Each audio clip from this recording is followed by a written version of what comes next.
I've decided to review my entire board game collection. Not because you care, and not because I think you deserve it. In fact, I think there's plenty of other great options out there to watch, such as Shut Up and Sit Down, Dicey Exploits, plenty of others. But I think a lot of times they don't review board games that I love. That's not to their fault, that's because there's a lot of board games and not many of them. Also, I find a lot of reviews are about just rules and how to play the game. And while those are probably necessary, I find rules kind of fiddly and don't like them very much. So in this series, I just want to review every one of my board games throughout the year. And in doing so, I want to show you exactly what makes each one great, or horrible. It could be just horrible. It's not necessarily a mechanic or something like that that makes it good. It could just be the fact that the box art is really nice. Or that the cards feel really good in your hands. And today we're going to go to one that's relatively new to my collection. Lord of the Rings, the card game.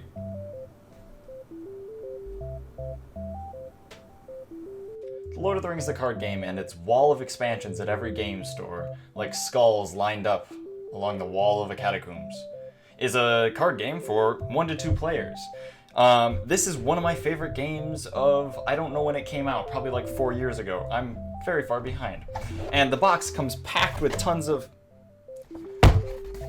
Alright, I put all the cards in something else because they can all fit in a much smaller box. The biggest disappointment about this game is that you do not get the One Ring as you do in every other 2001 Lord of the Rings themed board game. Lord of the Rings Clue, Lord of the Rings Monopoly, Lord of the Rings Trivial Pursuit, Lord of the Rings Risk. And I have them all. And I have all the rings. The main premise of the game is really simple. All you're going to do is you're going to choose the mission that you want to embark on. Let's say Passage Through Mirkwood, which is the first one in the core set. Then you get the deck of cards that goes along with this. Also, you want to get your deck of cards. Let's put this right here because nothing's going to fit in the frame. And then you want to get your heroes. And your heroes, I'm going to go with Aragorn, Glorfindel, and Theodred. Now, I can start playing. Much like our Dark Lord Sauron leeching into Frodo's mind, you have a time limit. Usually this will start around 20 to 40, hopefully not 40 or your game's gonna suck. And what this is it starts out at the top 3 numbers of your characters. Add those 3 together, you get your threat. If you ever get to 50 threat, which is increased every round by 1, and if creatures' threat also add to that, then if you get to 50, you lose. Also, if all 3 of your characters die, you lose. It really feels like you're in the Lord of the Rings. Everything sucks. Now, Lord of the Rings card game is an LCG, marked by this logo right here. And that means instead of Magic the Gathering, where they throw cards at you all the time and expect you to buy them and collect them and try to get the most expensive one, LCGs are a little bit different. They come out with packs about every month that you're going to feel like you have to buy, and your girlfriend's going to tell you, you don't need this set, you have enough already, and you're going to say, no, I need it. And those come in 2 different parts. You can get big expansions like this one, as The Hobbit, or you can get smaller clamshell packs that come in about 60 to 100 cards. And they each have either 1 or 2 missions and a few extra cards for your decks. Or in the case of these bigger ones, you get 3 missions and a lot of cards for your decks.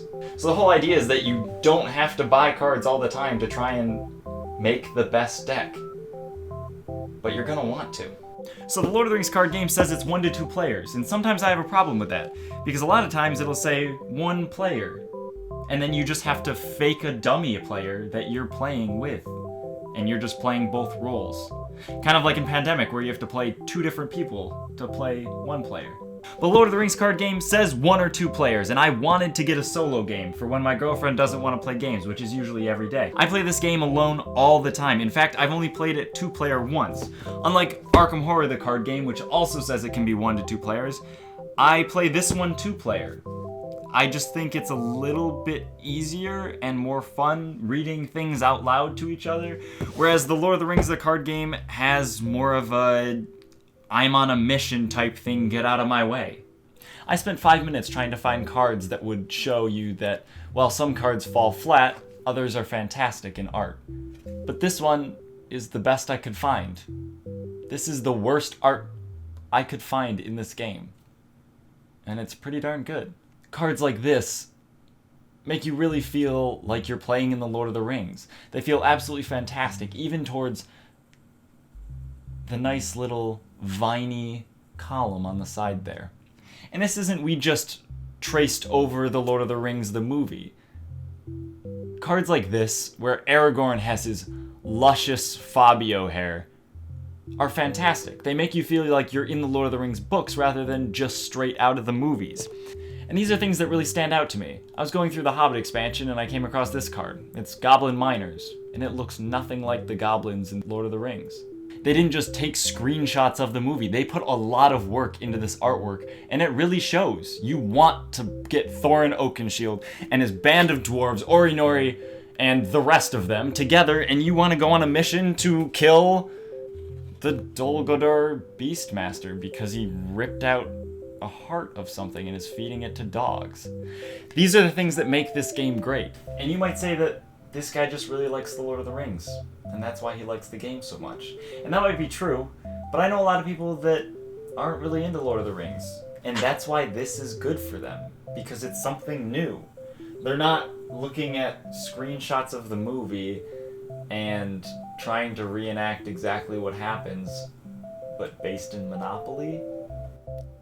And that's all I have for Lord of the Rings, the card game.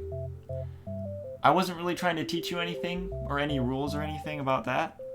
But I really think that if you're trying to get a solo game, and you're trying to maybe even play with one other friend, you are playing as 3 heroes, and you are running through not just Middle-earth, but you are running through anything in the theme of the Lord of the Rings. But in the base set, you don't even start as Frodo.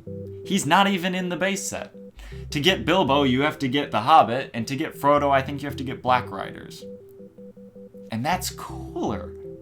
That they're not forcing you to be in the Lord of the Rings, the one thing that they created. They are letting you be anything from Tolkien's universe. So I think if you're looking for something with a lot of theme, or as Shut Up and Sit Down would say, dripping with theme, this might be it. This might be the game you're looking for. I'm going to keep going with some of these other board games, and we'll see what we get out of it. I'm also going to do some role-playing games. I found this one the other day, Legend of the Five Rings. It was on sale, so I picked it up. It might be cool. It might be horrible, but I've heard it's pretty cool. I might go through some D&D stuff as well as just other card games and things like that.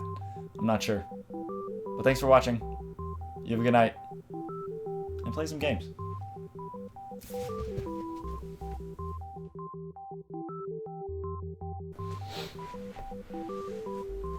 I've mixed all the cards together.